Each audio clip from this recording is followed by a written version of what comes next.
Со свеченост што се одржа на најголемиот мозаичен монумент на Балканот, споменикот на слободата во Кочани, официјално беше означен почетокот на проектот за негова реставрација и конзервација.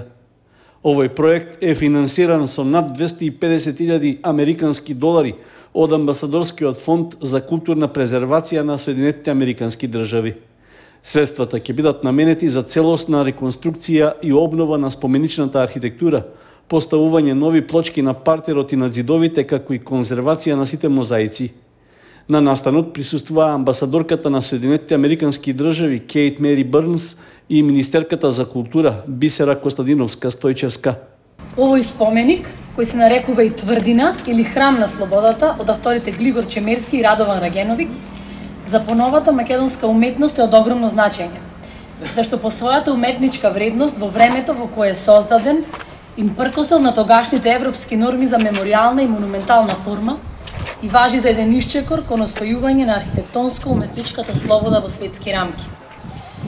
Мозаичниот приказ на академик Чемерски, кој храбро се издига над Кочани, со грантот од Амбасадорскиот фонд на САД ќе биде обновен, реставриран, реконструиран за повторно да стане вистински репрезент на традицијата, сегашноста и иднината што се вкаени во неговата безвремена идеја и изведба.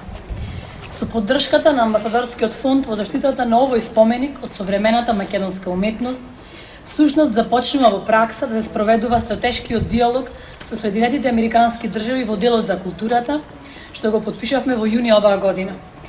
Преку активностите од овој диалог ја зајакнуваме размената на искуства во областа на културното наследство, а со интензивната соработка со Коалицијата за антиквитети на САД работиме во насока на превенција од нелегална трговија со културни добра. Со поддршката на Амбасадорскиот фонд за културна презервација за заштитата на споменикот на слободата во Кочани, во практика почнува да се спроведува стратешкиот диалог со Соединетите Американски држави во делот на културата и културното наследство. Амбасадорката Бърнс истакна дека преку интензивната соработка со Коалицијата за антиквитети на САД ќе се работи на превенција на нелегалната трговија со културни добра. Како што веќе знаете, Соединетите Американски држави вложуваат средства, големи средства во возобновувањето на споменици кои што се од културно наследство на секаде низ светот и моје задоволство е да ви соопштам денеска дека амбасадата на Соединетите Американски држави вложува $250 милион, значи $250.000 во возобновувањето на овој значаен споменик.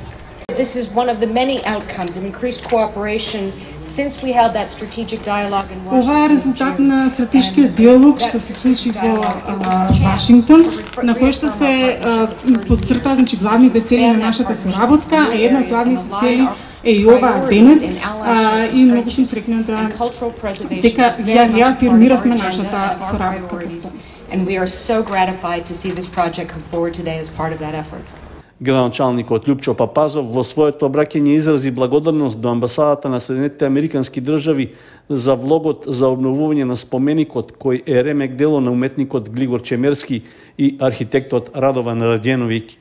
Би сакал само да го потенцирам значењето на околу 330 метри мозаик на отворено, како уметничко и културно-историско ремек дело кои представуваат приказ на стремежот и историската борба за слобода на македонскиот народ од илинденскиот период до народно-ослободителната војна.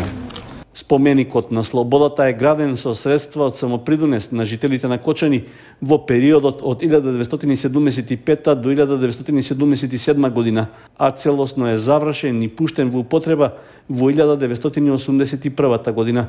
Тогашната југословенска критика го смести на пиедесталот на мемориалната архитектура во европски размери.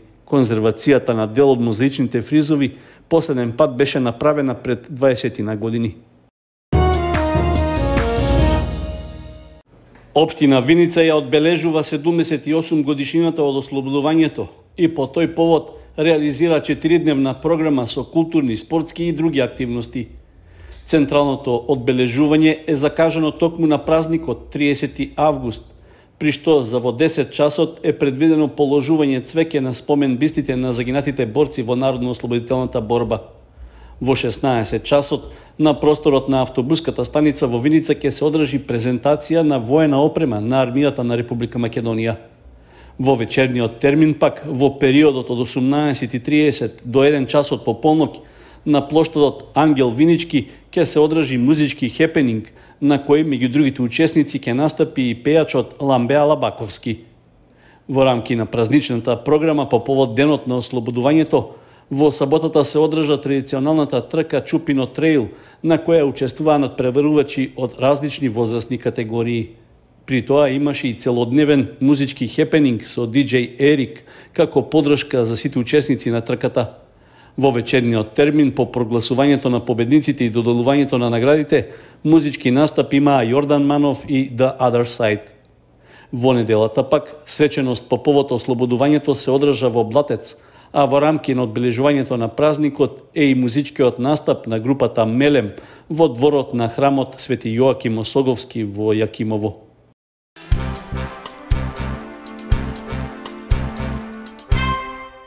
Поради бактериолошка загаденост, забранета за пиење, готвење или за одржување на личната хигиена е водата од јавните чешми и од водоводите во виничките села Липец, Лаки, Крушево и Трстија.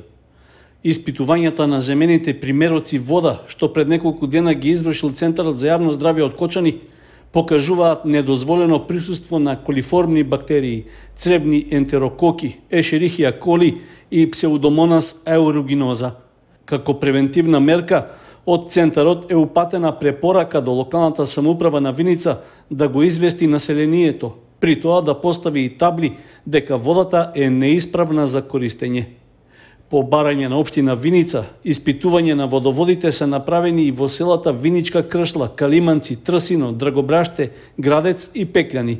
Таму резултатите одговараат на законските прописи и стандарди за биолошка исправност.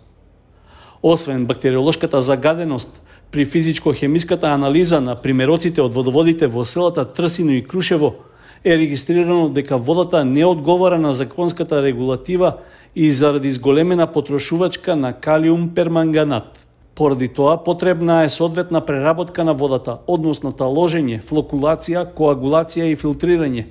Се истакнува во писменото известување од Центарот за јавно здравје во Кочани.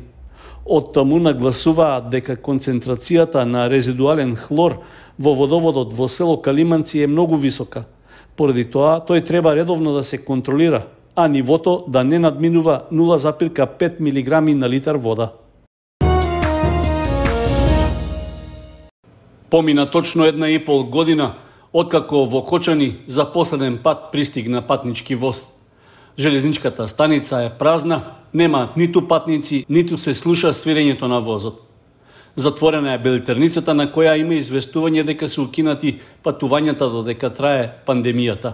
Патничкиот воз на релацијата Скопје-Кочани и обратно не се обраќа од почетокот на минатата година, поради што граѓаните од источниот дел на државата се спречени да ги користат железничките услуги.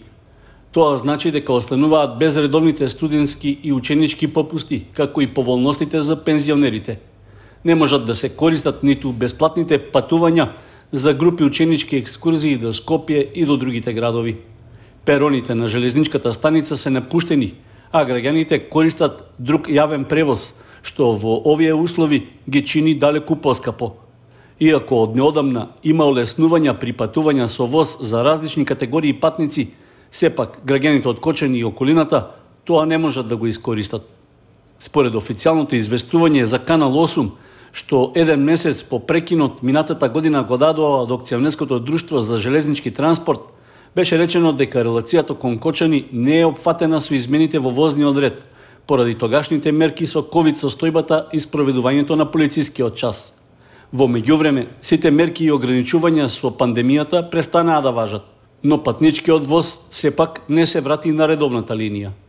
Како една од причините за прекинот на патничкиот транспорт по единствената железничка линија кон истокот на државата, беше наведуван и дефектот на локомотивата, чие сервисирање се најавуваше до почетокот на јуни минатата година. Од тогаш воз во Кочани не пристигна. Очигледно во прашање е сосема друга причина за опустошената железничка станица.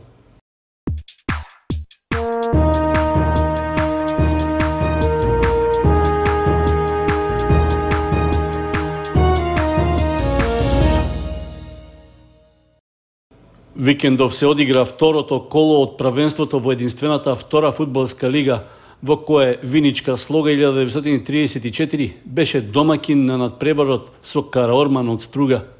При тоа двете екипи ги поделија бодовите, откако до крајот на 90 минути не беше постигнат ниту еден погодок на двете страни.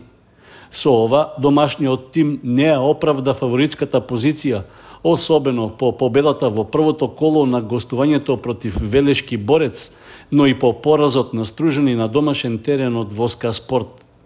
Обидите да се затресе противничката мрежа останаа без успех, иако шанси за тоа имаа и двете екипи. Гостите од Струга најсериозна можност да постигнат гол имаа во 83-та минута, кога беше досуден пенал во нивна корист.